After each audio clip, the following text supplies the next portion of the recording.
Alhamdulillahilladzi an'amana alaina bi nikmatil iman wal islam. Ashhadu an la ilaha illallah wahdahu la syarika lah. Khalaqal insana wa 'allamahul bayan. Wa ashhadu anna Muhammadan abduhu wa rasuluhu alladhi kana khuluquhul Qur'an. Allahumma fassalli wa sallim ala sayyidina wa maulana Muhammadin wa ala alihi wa ashabihi wa barik wa sallim tasliman katsira. Amma ba'du fa ya ibadallah, usikum wa iyaya bi taqwallah wa ta'atihi la'allakum tuflihun. Muslimun. Wa qala an-nabiy sallallahu alaihi wasallam, ittaqillaha haitsu ma kunta wa atbi'is sayyi'ata al-hasanata tamhuha wa khaliqin nas bi khuluqin hasanah. Sadaqallah wa sadaqa Rasulullah sallallahu alaihi wasallam. Ma'asyiral muslimin, jamaah salat Jumat yang insyaallah mudah-mudahan kita senantiasa mendapatkan rahmah maghfirah dari Allah Subhanahu wa taala. Pada siang yang berbahagia ini, Allah Subhanahu wa ta'ala masih mentakdirkan kita untuk duduk bersimpuh di rumahnya yang mulia untuk melaksanakan perintah Allah. Dan insya Allah juga kita menjauhkan larangan-larangannya. Mudah-mudahan kita dipilih oleh Allah Subhanahu wa ta'ala termasuk menjadi hambanya yang akan mendapatkan kenikmatan dunia dan akhirat berupa kebahagiaan dan masuk ke dalam surga Allah Subhanahu wa ta'ala. Amin. Tak lupa kita aturkan salawat serta salam kepada junjungan baginda Nabi besar kita Muhammad sallallahu alaihi wasallam, suri ibadat kita yang kita usahakan sekuat tenaga mengikuti sunnah-sunnah baginda Rasul sallallahu alaihi wasallam di tengah-tengah kehidupan kita. Hadirin jamaah salat Jumat yang dimuliakan oleh Allah Subhanahu wa ta'ala. Sekedar kita mengingat betapa baginda Rasul sallallahu alaihi wasallam adalah suri tauladan kita, panutan kita, yang telah memberikan contoh-contoh kehidupan terbaik kepada kita. Dan di antara sifat dan akhlak mulia baginda Rasul sallallahu alaihi wasallam adalah memiliki kepedulian, memiliki simpati dan empati, bukan hanya kepada umatnya, tetapi di luar itu kepada orang-orang yang tidak mempercayai kerasulannya. Dalam hal ini adalah Yahudi dan Nasrani atau orang-orang kafir, Muslim dan lain sebagainya. Ketika baginda Rasul sallallahu alaihi wasallam Allah perintahkan untuk Isra Mi'raj, maka Yahudi dan Nasrani mereka mengatakan itu sebuah kebohongan, kedustaan. Tidak mungkin seorang manusia mampu berjalan satu malam dari Masjidil Aqsa ke Masjidil Haram sampai ke Sidratul Muntaha yang jaraknya begitu jauh. Mereka lupa Yahudi. Mereka melupakan ketika Musa alaihi salam memberikan mukjizat bisa membelah laut dengan tongkatnya. Yang ketika itu selamatlah Bani Israel dari kejaran Fir'aun laknatullah. Mereka tidak komplain, mereka membenarkan, mereka percaya bahwa itu pernah terjadi dan memang terjadi dalam sejarah. Ketika Isa alaihi salam dengan izin Allah bisa menghidupkan orang-orang yang telah mati ratusan tahun yang lalu, kaum Nasrani pun tidak komplain. Nabi Muhammad pun membenarkan hal itu. Tapi kenapa ketika baginda Rasul sallallahu alaihi wasallam Allah perintahkan, Allah Isra Mi'rajkan, dan itu adalah mukjizat yang Allah berikan kepada seluruh para nabi, termasuk adalah baginda Nabi besar kita Muhammad sallallahu alaihi wasallam. Tapi kemudian mengapa mereka kemudian mendustakan bahwa itu tidak masuk akal? Tetapi bagi orang-orang yang beriman dan percaya kepada kerasulan baginda Nabi Muhammad sallallahu alaihi wasallam, termasuk kita, itu adalah peristiwa mukjizat yang Allah berikan supaya orang-orang yang beriman bertambah kuat, bertambah mantap keyakinannya kepada Allah Subhanahu wa taala. Karena Isra Mi'raj itu peristiwa besar ketika baginda Rasul sallallahu alaihi wasallam menerima perintah untuk melaksanakan sholat 5 waktu. Rasulullah tidak egois, biarkan mereka membenci, biarkan mereka mendustakan. Ini adalah perintah Allah Subhanahu wa taala. Ikhwatul iman yang dimuliakan oleh Allah Subhanahu wa taala, salah satu sifat yang tercela, yang buruk, yang paling tidak kita bisa menghindari, menjauhkan, yaitu sifat egois, sifat mementingkan diri kita sendiri tanpa peduli dengan orang lain.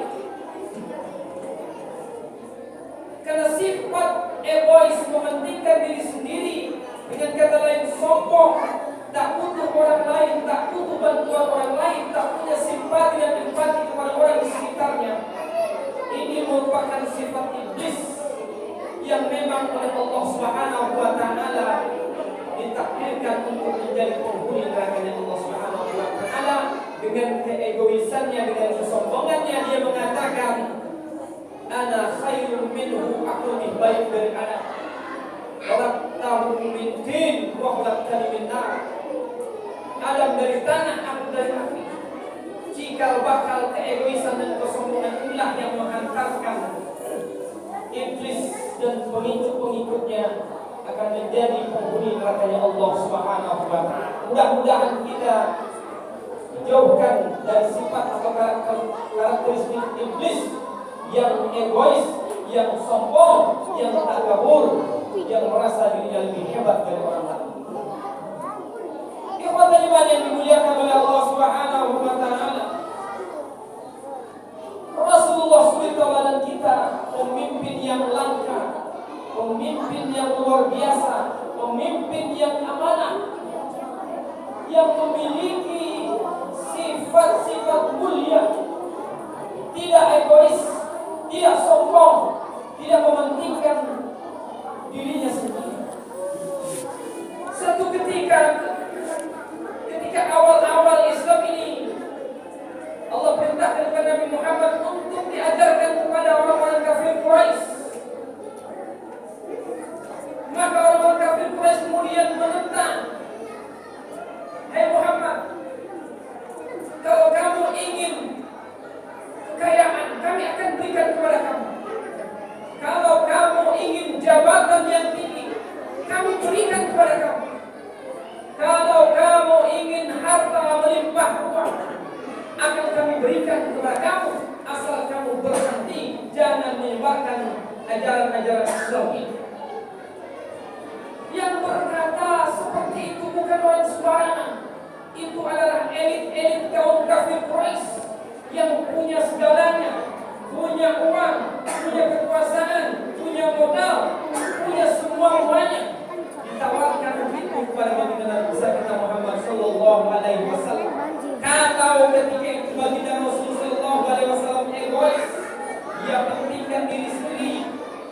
memikirkan kesenangan pribadinya, selesai sudah, Islam tidak akan sampai ke negeri kita ini.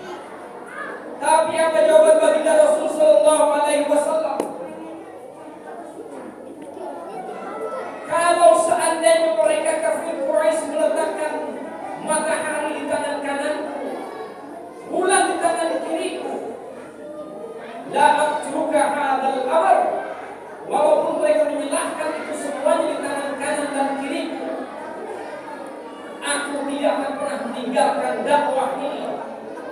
Aku akan tidak pernah meninggalkan untuk mengajarkan Islam ini kepada manusia. Rasulullah tidak pernah memikirkan dirinya sendiri, walaupun akibat dari ucapannya dan perbuatannya sepanjang perjalanan dakwahnya, beliau diasingkan, beliau disakiti, beliau diancam, beliau dikotori, bahkan akan dimusnahkan dari muka bumi. Ikhwatul iman yang dimuliakan oleh Allah Subhanahu wa taala, Rasulullah kulitawal kita tak pernah memikirkan dirinya sendiri, tapi ia pikirkan keselamatan, kesejahteraan seluruh umat manusia, terlebih kita sebagai umat. Contoh lain baginda Rasul sallallahu alaihi wasallam ketika Islam itu sudah berkembang dan berjaya, Madinah sudah menjadi negara Islam, kekuatan kaum muslimin sudah luar biasa, punya pasukan, punya kekuatan. Ketika futuh Mekah yang dulu orang-orang kafir Quraisy memusuhinya, mendengar pasukan Muhammad sallallahu alaihi wasallam bergerak kota Mekah, mereka para pembesar-pembesar Quraisy takutan, jangan-jangan Muhammad akan balas dendam, jangan-jangan Muhammad akan memukul kita, jangan-jangan Muhammad akan merampas harta kekayaan kita. Karena sekian puluh tahun Muhammad dan pengikutnya disakiti, dinistakan, dipecundangi, bahkan dibunuh dan disiksa, diboikot dan segala macam.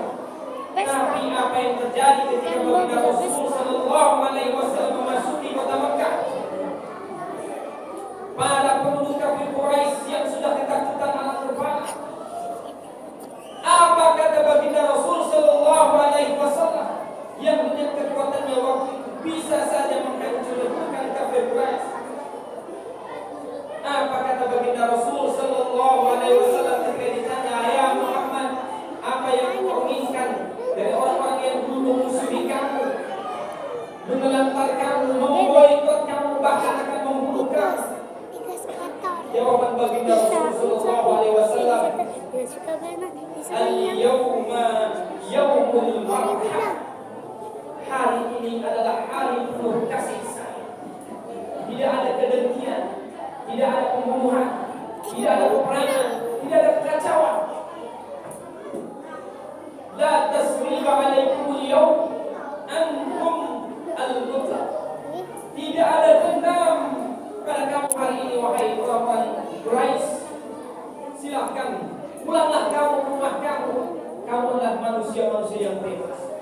Ini adalah akhlak baginda Rasul sebagai utusan Allah yang membawa rahmat lil alamin, rahmatan lil alamin, akhlak yang sungguh mulia, tidak ada dendam, tidak merasa tersakiti, tidak ada yang ingin dihancurkan oleh baginda Rasul. Karena memang Rasulullah adalah manusia terbaik, manusia yang akan menjadi rahmat bagi semesta.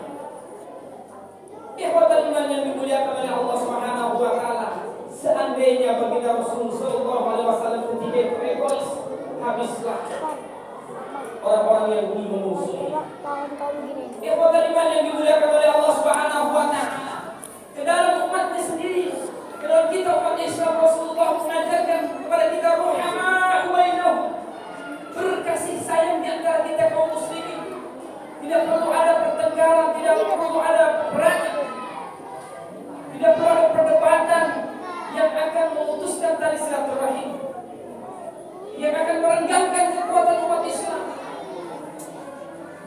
Bahkan dalam sebuah masyarakatan Rasulullah mengajarkan tentang sikap simpati dan empati kepada orang-orang di sekitar kita. Apa kata baginda Rasul? Idza tabahta marqatan fa'akthir ma'aha. Kalau kamu hendak membuat sayur atau memasak sayur mayur, fa'akthir ma'aha, maka perbanyaklah oleh kuah-kuahnya, sehingga tetangga kamu bisa kamu berikan makanan-makanan, kamu bisa kamu berikan kepada tetangga kamu, saudara kamu.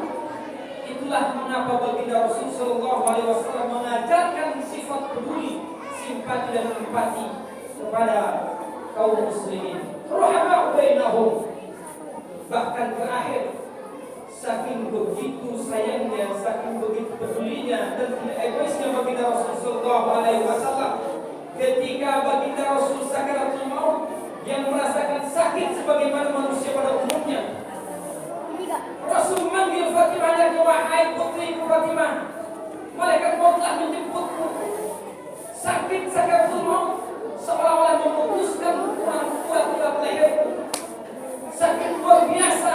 Ketika sakaratul maut ini semua akan dialami oleh manusia, termasuk kita. Tapi kata baginda Rasul sallallahu alaihi wasallam, aku akan segera menghadap Allah, aku akan segera berpulang ke rahmat Allah. Fatimah menangis. Dan kemudian kata Rasulullah, wahai Fatimah, jangan kau bersedih, setelah aku wafat engkau segera akan menyusul. Sakit luar biasa sakaratul maut ini.